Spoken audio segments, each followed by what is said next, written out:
వచ్చేది. మన స్నేహితుడు మన ఇంటికి వచ్చాడంటే ఇంట్లో వాళ్ళు కూడా పట్టించుకునేవారు కాదు, స్నేహితుడే ఎక్కువ అన్నట్టుండేది. ఈ రోజున పరిస్థితి ఎలా ఉందంటే, స్నేహితులు ఎలా ఉన్నారు?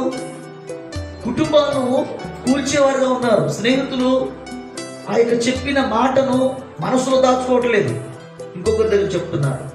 దానివల్ల ఏమవుతుందంటే వాళ్ళ మధ్యలో ఉన్నటువంటి స్నేహము విరోధముగా అయిపోతుంది, శత్రువులుగా మారిపోతున్నారు. నేను అంటాను, స్నేహంలో స్వార్థం ఉండకూడదు. స్నేహంలో ఏముండకూడదు? స్వార్థం ఉండకూడదు. నాకంటే ఎక్కువైపోతున్నారు, నాకంటే వెనకాల వచ్చాడు హైదరాబాదు కదా, కానీ గొప్పోడు అయిపోయాడు. నా స్నేహితుడే, నా ఏజే, నా స్టడీయే కదా, నా సమకాలికుడే, కానీ నాకంటే గొప్పోడు అయిపోయాడు అనే స్వార్థం రాకూడదు. చాలా జాగ్రత్త. ఈ రోజున నాకంటే వెనకాల వచ్చారు, లేక నా సమకాలికులు వీళ్ళు నాకంటే గొప్పవాళ్ళు అయిపోతున్నారని స్వార్థముతో ఉన్నావా, నీవు నిజమైన స్నేహం కాదు.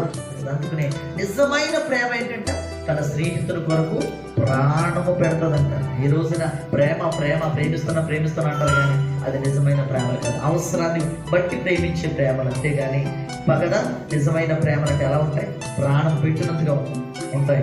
ఆ ప్రేమ యేసు ప్రభువులో చూచాడు ఖచ్చితంగా.